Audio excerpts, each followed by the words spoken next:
Hey everyone, and welcome back to the channel. Today, we're diving deep into one of the most foundational stories in history, a story that has shaped civilizations and continues to resonate with billions of people worldwide. We're talking about the covenant of Abraham. What is it? Why is it so important? And what is its enduring legacy?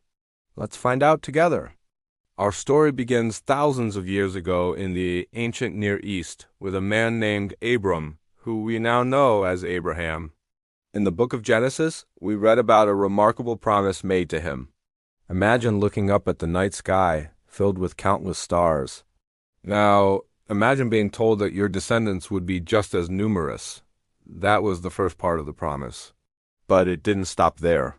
He was also promised a land, a specific place for his descendants to call home. This two-part promise of descendants and land forms the core of the Abrahamic covenant. This wasn't just a casual promise. It was a formal agreement, a covenant. The symbolism used to seal it was intense. We read about a ceremony involving sacrificed animals, a tradition of that time for making a serious, binding pact.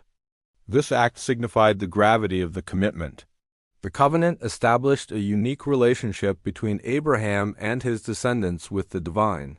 It wasn't just about blessings. It was about a shared destiny.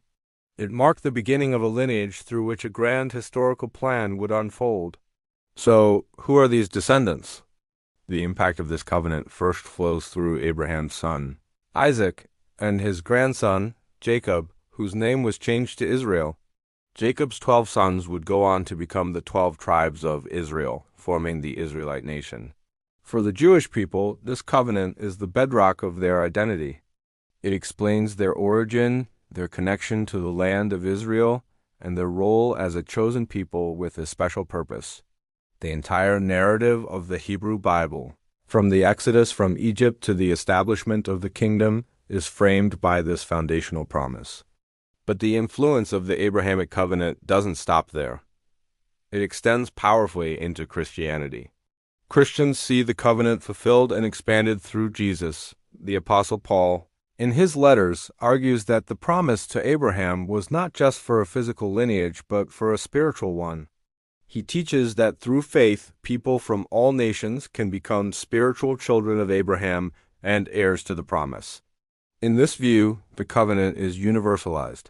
It's no longer confined to one ethnic group, but is open to all who believe, creating a global family of faith. The promise of blessing for all nations is seen as being realized through this worldwide community. And the story continues into Islam. Abraham, or Ibrahim as he's known in Arabic, is one of the most revered prophets in Islam. The Quran speaks of him extensively as a true monotheist, a friend of God who submitted his will completely. Muslims also trace their heritage back to Abraham through his son Ishmael. The rituals of the Hajj, the annual pilgrimage to Mecca, include practices that commemorate events in the lives of Ibrahim, his wife Hajar, and their son Ishmael. For Muslims, Ibrahim represents the ideal of pure faith and submission, a model for all believers. So, when you step back, it's truly incredible. A single promise made to one man thousands of years ago has branched out to become a cornerstone for 3 of the world's major religions, collectively followed by over half the global population. It's a story of faith, family, and destiny that has shaped history, defined identities, and inspired people for centuries. The covenant of Abraham is more than just an ancient text. It's a living legacy that continues to influence our world in profound ways every single day. Thanks so much for joining me on this journey into the past. If you found this interesting, don't forget to subscribe, and hit that notification bell so you don't miss our next exploration. See you in the next video.